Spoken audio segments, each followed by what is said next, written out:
जैसा पश्चिम बंगाल में trainee doctor के साथ हुआ, वैसी ही वारदात उत्तर प्रदेश और उत्तराखंड की सीमा पर भी दोहराई गई।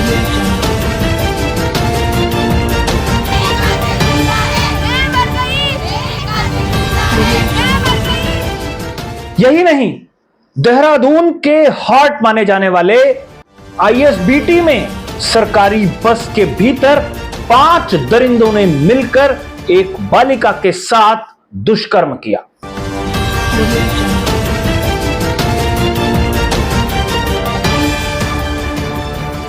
देहरादून के एक नामी रेस्टोरेंट में बाथरूम में सीसीटीवी कैमरा छुपाया गया था।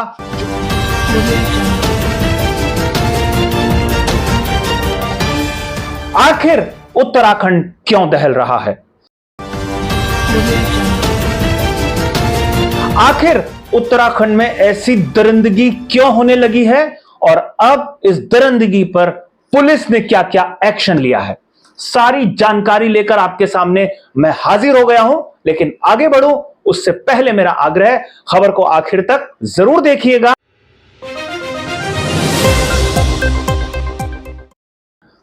नमस्कार, मैं हूं मनमोहन भट्ट। पश्चिम बंगाल में ट्रेनी डॉक्टर के साथ दुष्कर्म और उसके बाद की राजनीति ने पूरे देश को हिला कर रख दिया है। ऐसी ही घटना उत्तराखंड और उत्तर प्रदेश की सीमा पर हुई। एक क्षेत्र है बिलासपुर, जो रामनगर जनपद में आता है, उत्तर प्रदेश का रामपुर एरिया, और एक जनपद है उधम सिंह नगर, ये उत्तराखंड का है। और इन दोनों की सीमा पर लोगों की आवाजाही होती रहती है। कुछ लोग, एक कस्बा है बिलासपुर जो रामनगर जनपद का हिस्सा है, वहां से नौकरी करने के लिए रुद्रपुर क्षेत्र में आते हैं जो उत्तराखंड में है।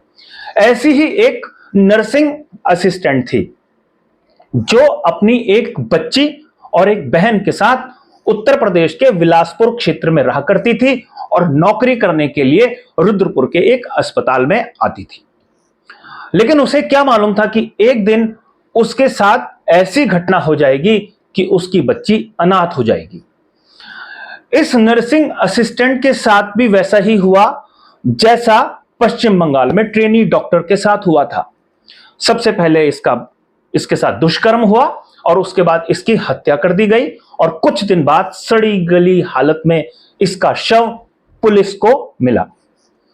यह दुख भरी कहानी ऐसे समय में सामने आ रही है जब देश अपनी बहनों को बचाने के लिए रक्षाबंधन का पर्व मना रहा है और जब देश आजादी के जश्न में डूबा हुआ था।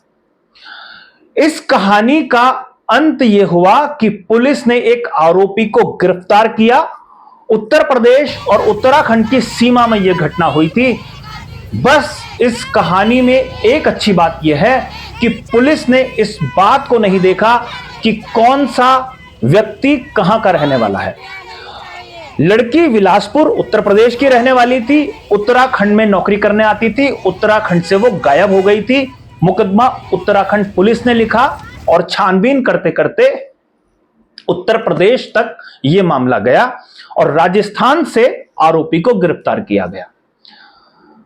आरोपी से पूछताछ होगी, आरोपी को जेल भेजा जाएगा, आरोपी को सजा होगी, यह बात की बात है। लेकिन समाज में यह क्या हो रहा है, यह हमारी आंखों के सामने आ गया है। आईएसबीटी देहरादून राजधानी क्षेत्र है। आईएसबीटी शहर का बीचों बीच बसा हुआ एक हिस्सा है। एक लड़की मुरादाबाद से आती है, उत्तराखंड यानी कि देहरादून, मूल रूप से पंजाब की ये रहने वाली है, और इस लड़की के साथ 5 दरिंदगों ने हैवानियत भरी हरकत करी, दुष्कर्म किया। इस लड़की की जान बच गई, लेकिन यह लड़की सदमे में है। इस लड़की से बातचीत करने का प्रयास किया जा रहा है। जो बालिका निकेतन होता है वहां पर इस बालिका को रखा गया है। आईएसबीटी एक ऐसा क्षेत्र जहां से पुलिस चौकी बिल्कुल पैदल पैदल पहुंचा जाता है। 100-150 मीटर की दूरी पर पुलिस चौकी, अगर एग्जिट गेट आईएसबीटी का देखें तो उससे 10-15 कदम की दूरी पर चौकी है। और अगर अंदर चला जाए तो 100, 200, 250, 300 मीटर का पूरा एरिया है जहां पर बसें खड़ी होती हैं। और वहां पर देर शाम देर रात एक बालिका के साथ दुष्कर्म हो गया है और यह झकझोर देने वाली कहानी सामने आई है। पुलिस ने कुछ लोगों से पूछताछ की, कुछ लोगों को हिरासत में लिया, लेकिन बात एक ऐसी है जो हजम नहीं हो रही है कि आखिर देवभूमि में इस तरीके की घटना कैसे हो रही है। योगी आदित्यनाथ ने उत्तर प्रदेश में कानून का राज स्थापित करने के लिए बहुत सख्ती की है। दरिंदगी करने वालों के खिलाफ सख्त एक्शन लिया है। फिर भी उत्तर प्रदेश और उत्तराखंड की सीमा पर घटना हो जाती है और मुरादाबाद से चढ़ी एक लड़की जब देहरादून में पहुंचती है तो उसके साथ दुष्कर्म हो जाता है। यह किसकी गलती है? अब यह समाज किस दिशा में आगे बढ़ रहा है, इसको सोचे जाने की आवश्यकता है। एक और घटनाक्रम हुआ देहरादून में। एक बड़ी जबरदस्त फूड चेन है, इसका एक रेस्टोरेंट है जो चकराता रोड बल्लूपुर के आसपास है, और वहां पर एक लड़की नाराज हो गई और जब वो बाहर आई तो उसने हंगामा किया।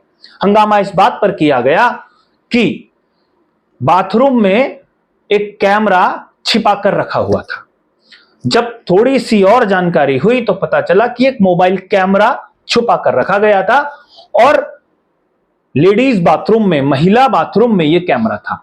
अब इसने किस किस की तस्वीरें ली हैं, किस किस के वीडियो बनाए हैं, इसका खुलासा होना बाकी है, लेकिन यह पूरा का पूरा मामला खुल गया है।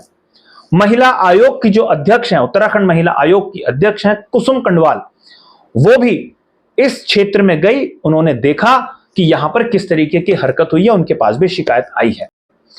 लेकिन इस वीडियो को भी आप देखिए जिसमें जो रेस्टोरेंट को संचालित करने वाले लोग हैं, मालिक लोग हैं रेस्टोरेंट के, वो किस तरीके के सवालों का किस तरीके से जवाब दे रहे हैं और किस तरीके से उनके बयानों पर प्रतिक्रिया बाकी लोग देंगे, ये हम बाद में देखेंगे। लेकिन इस वीडियो को आप देख लीजिए। हम लेते क्यों, हमें थोड़ा ना पता कि अंदर क्या हो रहा है। नहीं, इसको अभी इसको आप ऐसे मत करो, इसको मुझे दिखा दो, मुझको दिखा, कोई बात नहीं। मतलब आप मान लेना फंगस है, फंगस तो है ना बाबूजी है। अरे मैं आप ही की बात मान रहा हूँ। नहीं, मेरी बात नहीं है, ये फंगस नहीं है। आप बताओ, खुद बताओ। अरे भाई आप क्या करना चाह रहे हैं? मुझे मैं कुछ नहीं करना चाह रहा बाबूजी, मैं पूछना चाह रहा हूँ। तो मैं आपसे अगर अभी किसी को कोई दिक्कत हुई है, जिन्होंने खाए हैं, कोई मैं जिम्मेवारी ले रहा ना आपसे। अरे मैं जिम्मेवारी तो ले रहा भाई। लाओ, मैं तो सारे लड्डू मैं खाता हूँ, मैं सारे लड्डू, वैसे मुझे मीठा खाना, मुझे कुछ हो जाए मैं क्यों खिलवाऊंगा? मैं अपने बच्चों को खिलाऊंगा, मैं क्यों खिलवाऊंगा? इससे कुछ नहीं होने का सर। जब मुझे कोई चीज पता है मेरे हाथ में खराब चीज है, अरे भैया मैंने आपकी सॉरी मैं बदल रहा, मैं आपकी बात मान रहा। आप अगर आप बदलने वाली बात, आप जिसकी चाहे कंप्लेंट कर दो, कुछ नहीं होने का, कुछ नहीं होने का। आप कर लो, चलो आप अपने, कुछ नहीं होने का। ये तो हिंदुस्तान है, ये हिंदुस्तान है, या कुछ नहीं होता।